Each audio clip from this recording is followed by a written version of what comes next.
ബ്രഹ്മനും ഇന്ദ്രനും പിറമനും ഇന്ദിരനും മനതിൽ പുറമൈക്കൊള്ള ഉരലിൽ കട്ടി വായ്പൊത്തി കഞ്ചവൈത്തായി കണ്ണനെ ഉരലിൽ കട്ടി വായ്പൊത്തി കഞ്ചവൈത്തായി തായേ എന്നതവം ചെയ്തനേ யசோத எங்கும் நிறை பரபிரம்மம் அம்மா என்றழைக்க என்ன தவம் செய்தனே.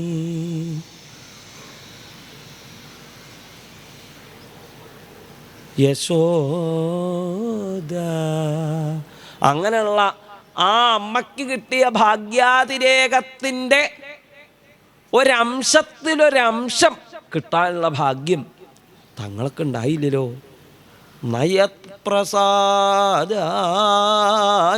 ഭാഗലേശം അന്യേ ച ദേവാ ഗുരവോ ജനാ സ്വയം കർത്തും സമേതാ പ്രഭവന്തി പുംസഃ തമീശ്വരം ത്വാം ശരണം പ്രപദ്യേ എന്ന് മത്സ്യമൂർത്തിയായിരിക്കുന്ന ഭഗവാനെ സത്യവ്രതൻ സ്തുതിക്കുന്നുണ്ട്. അല്ലേ ഭഗവാനെ അങ്ങ് ചെയ്യുന്ന കൃപയുടെ 10,000 അംശം ചെയ്യാൻ ഇവിടെയുള്ള സകല ഗുരുക്കന്മാരും ദേവതമാരും ലോകത്തുള്ള എല്ലാ ജനങ്ങളും ഒരുമിച്ച് ചേർന്ന് ഒരാളിൽ പ്രസാദിക്കാൻ തീർച്ചയാക്കി എന്ന് വയ്ക്കുക. എന്നാൽ അവർ ചെയ്യണ പ്രസാദം ഉണ്ടല്ലോ, അങ്ങ് ചെയ്യണ പ്രസാദത്തിൻ്റെ 10,000 ഒരംശത്തിൻ്റെ അംശം ആവണില്ല.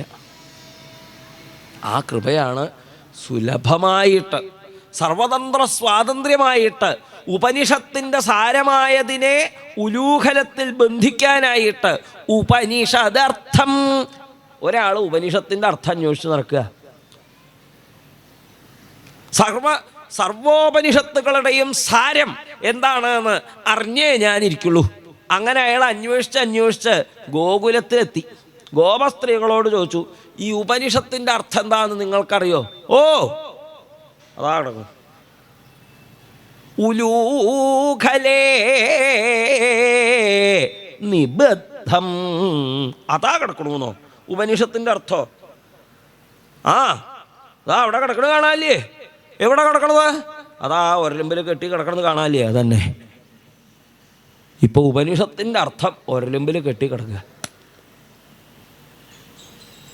അങ്ങനെ സ്വയം ബന്ധനത്തിലിരിക്കുമ്പോഴും വേറൊരാളും ബന്ധനത്തിലാവരുത് എന്നുള്ള ഭഗവാന്റെ നിശ്ചയം കൊണ്ട് പണ്ട് നാരദ മഹർഷിയോട് ദുർവിനയം, ഇല്ലെങ്കിൽ ദുർവിനയമല്ല, ഒട്ടും വിനയം കാട്ടാണ്ടിരുന്ന, കാശുകൊണ്ട് കേമന്മാരാണ് എന്ന് ധരിച്ചു പോയേ കുബേരൻ്റെ മക്കള് നളകൂബരനെയും മണിഗ്രീവനെയും അവരിതാ നാരദ ശാപം കൊണ്ട് വൃക്ഷത്വം പ്രാപിച്ച് കിടക്കുകയായിരുന്നു. അർജുന വൃക്ഷങ്ങളായിട്ട് നിന്നായിരുന്ന അവരെ ദേവഋഷിർമേ പ്രിയതമഃ, ദേവഋഷിർമേ പ്രിയതമഃ, ദേവഋഷി എനിക്ക് പ്രിയപ്പെട്ടൻ, ദേവഋഷി എനിക്ക് പ്രിയപ്പെട്ട ആള് എന്ന് പറഞ്ഞ് ആ ഭഗവാൻ ആ ഒരലും വലിച്ച് അങ്ങോട്ട് മറച്ചിട്ടു. ആ ഒരല് മറച്ചിട്ടപ്പോളാ അയ്യോ വെണ്ണ പോയി, ആ കുഴിയിലെടുത്തു വെച്ചായിരുന്നതാ, ഇനിയിപ്പോൾ എന്താ കിട്ടുക, എന്തായാലും പോവാ എന്നും പറഞ്ഞ് വീണ്ടും ആ ഒരല് വലിച്ച് മുട്ട് മുറിയാവോ, സാരില്ല പോവാ എന്നും പറഞ്ഞ് ആ അർജുന വൃക്ഷങ്ങളുടെ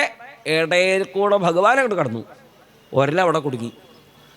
അപ്പോൾ ആ വൃക്ഷങ്ങളെ ഒരൊറ്റ തള്ളാണ് തള്ളിയതോടുകൂടി അവ കെട്ടിമറിഞ്ഞ് വീണ് അതിൽ നിന്ന് ദിവ്യരൂപികളായിരിക്കുന്ന ആ നളകൂപര മണിഗ്രീവന്മാർ വന്ന് വാണീ ഗുണാനുകഥനെ ശ്രവണൗ കഥായാം ഹസ്തൗ ച കർമ്മസു മനസ്തവ പാദയോർന്ന സ്മൃത്യാം ശിരസ്തവ നിവാസ ജഗൽ പ്രണാമേ ദൃഷ്ടി സദാം ദർശനേസ്തു ഭവത്തനൂനാം.